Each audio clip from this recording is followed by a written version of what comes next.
Bismillahirrahmanirrahim. Assalamualaikum warahmatullahi wabarakatuh. Alhamdulillah, assalatu wassalamu ala Rasulullah Muhammad ibni Abdillah. Ikhwani fillah rahimakumullah, terkait dengan mengaminkan doa, terlebih doa itu dibacakan oleh salah satu anggota jamaah dan biasanya dibacakan di akhir majelis.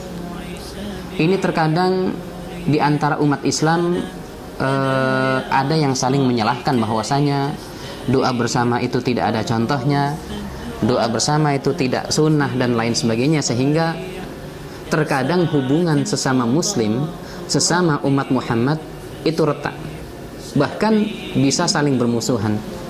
Padahal Allah Subhanahu wa ta'ala telah menjelaskan bagaimana sebetulnya ciri-ciri umat Muhammad Rasulullah sallallahu alaihi wasallam. Dalam surat Al-Fatih ayat terakhir disebutkan, A'udzubillahi minasyaitonirrajim, Muhammadur Rasulullah walladzina ma'ahu asyidda 'alal kuffar rahama bainahum. Muhammad adalah utusan Allah. Orang-orang yang mengaku bersama Muhammad, orang-orang yang menjadi pengikut Muhammad, ada dua ciri yang sangat melekat. Yang pertama adalah asyidda'u 'alal kuffar, keras, tegas terhadap kekafiran. Dan yang kedua adalah ruhama bainahum, lemah lembut, sopan santun, saling hormat menghormati, tasamuh di antara mereka. Oleh karena itu ikhwani fillahi rahimakumullah, saling menghormati pendapat orang lain ini sudah dicontohkan oleh salafus soleh. Di antaranya adalah imam besar sahibul madhab, seorang ulama salaf yang kita kenal sebagai tokoh madhab, yaitu madhab Syafi'i. Imam Asy-Syafi'i adalah seorang ulama, bahkan sahibul madhab, yang membawa madhab, menokohi satu madhab, yaitu madhab Syafi'i. Beliau selalu membaca doa kunut di waktu subuh. Akan tetapi ternyata ketika sang imam, yaitu Imam Asy-Syafi'i, mengadakan satu perjalanan jauh ke Irak, tepatnya di Basrah, dan ternyata di Basrah adalah daerah yang dimana mazhab Hanafi itu menjadi pegangan penduduk di sana. Saat Imam Asy-Syafi'i akan melaksanakan salat subuh, ternyata jamaah yang ada minta kepada Imam Asy-Syafi'i untuk menjadi imam salat subuh. Akhirnya Imam Syafi'i pun memimpin mereka melaksanakan salat subuh berjamaah. Rakaat pertama selesai, dan pada rakaat kedua setelah rukuk kemudian i'tidal, ternyata Imam Asy-Syafi'i langsung sujud. Usai salat, para sahabat, para murid-murid Imam Abu Hanifah yang selama ini salat subuh tidak menggunakan kunut, tidak membaca kunut, bertanya kepada Imam Asy-Syafi'i, "Wahai Syekh, kenapa engkau tidak membaca kunut sementara kami sudah siap untuk dibacakan kunut?" Saudaraku, tahukah engkau apa dan siapa yang di belakang masjid kita ini? Yang di belakang masjid kita adalah kuburan. Kuburan siapa? Kuburan Imam Abu Hanifah. Imam Abu Hanifah tidak membaca kunut pada saat salat subuh. Saya lebih baik menghormati pendapat beliau daripada memaksakan pendapat saya yang akhirnya nanti menjadi bahan perselisihan umat.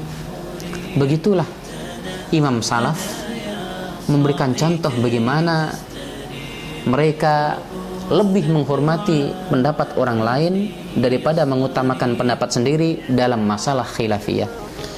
Kemudian contoh yang kedua adalah satu kisah yang dialami, satu kejadian yang dialami sendiri oleh Imam Malik, yang beliau adalah sahib madhab Maliki, yang membawa madhab Maliki.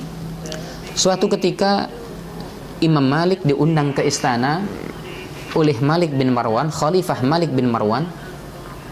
Sesampainya Imam Malik di istana, maka terjadilah dialog empat mata antara Imam Malik dan sang khalifah, yaitu Malik bin Marwan. Selanjutnya sang khalifah pun membuka perkataannya, pembicaraannya dengan mengatakan, wahai imam, saya punya rencana, saya punya keinginan untuk menggantung kitab Al-Muwatta itu di Ka'bah. Selanjutnya Imam Malik pun bertanya, wahai Amirul Mukminin, wahai khalifah, untuk apa kitab Muwatta yang saya tulis itu harus digantung di Ka'bah? Saya ingin seluruh umat Islam berpatokan kepada kitab yang engkau tulis. Wahai Amirul Mukminin, umat Islam sudah menyebar dan para sahabat pun sudah menyebar dengan membawa ajaran masing-masing. Kalau seandainya kitab yang aku tulis itu Al-Muwatta digantung di Ka'bah dan seluruh umat Islam harus mengacu kepada kitab Al-Muwatta, saya khawatir terjadi perselisihan dan permusuhan. Bagaimana Imam Malik begitu santun, begitu menghormati pendapat orang lain yang telah menyebar ke seluruh dunia, dan pendapat-pendapat itu dibawa oleh sahabat radhiyallahu anhu. Salah satu yang dilakukan oleh Imam Malik dalam sholat ketika membaca Fatihah, maka beliau tidak membaca basmalah. Karena apa? Karena membaca basmalah dalam mazhab Maliki atau menurut Imam Malik hukumnya makruh. Mengapa membaca basmalah dihukumi makruh? Karena basmalah bukan ayat dalam surat Al-Fatihah. Oleh karena itu Imam Malik dan umat Islam yang mengikuti beliau, yang bermadhab kepada madhab Maliki, tidak membaca basmalah dalam sholatnya. Akan tetapi Imam Asy-Syafi'i membaca basmalah, dan seluruh pengikutnya membaca basmalah ketika melaksanakan sholat. Dan basmalah yang dibaca itu dibaca dengan jahar, dibaca dengan keras. Akan tetapi Imam Ahmad bin Hanbal membaca basmalah dengan sir. Dan madhab Hambali ini sekarang diterapkan di Saudi Arabia. Oleh karena itu antum ketika berangkat umroh, berangkat haji, dan sholat di Masjidil Haram, sholat di Masjid Nabawi, tidak akan pernah mendapatkan bismillah dibaca dengan keras. Akan tetapi bismillah dibaca dengan sir. Karena apa? Masjidil Haram dan Masjid Nabawi itu berada di Saudi Arabia, yang Saudi Arabia menerapkan madhab Hambali. Hadirin ikhwani wa akhwati fillah rahimakumullah, mudah-mudahan di antara umat Islam terjadi hubungan ukhuwah yang harmonis, terjadi semacam al-wahdah, persatuan umat. Mereka disatukan oleh akidah, umat Islam disatukan oleh keimanan, umat Islam disatukan oleh rukun iman dan rukun Islam.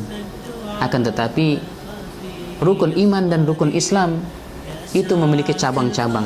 Misalkan rukun Islam yang kedua adalah salat. Salat adalah rukun Islam, dan siapa yang meninggalkan salat, maka rukun yang kedua akan rusak.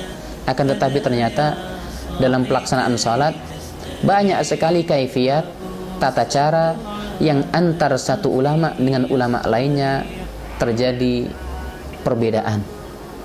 Hadirin rahimakumullah, mudah-mudahan Allah Subhanahu wa taala satukan kita dalam tauhid, satukan kita dalam keimanan, bukan satukan kita dalam perbedaan. Kafana bihadza. Assalamualaikum warahmatullahi wabarakatuh.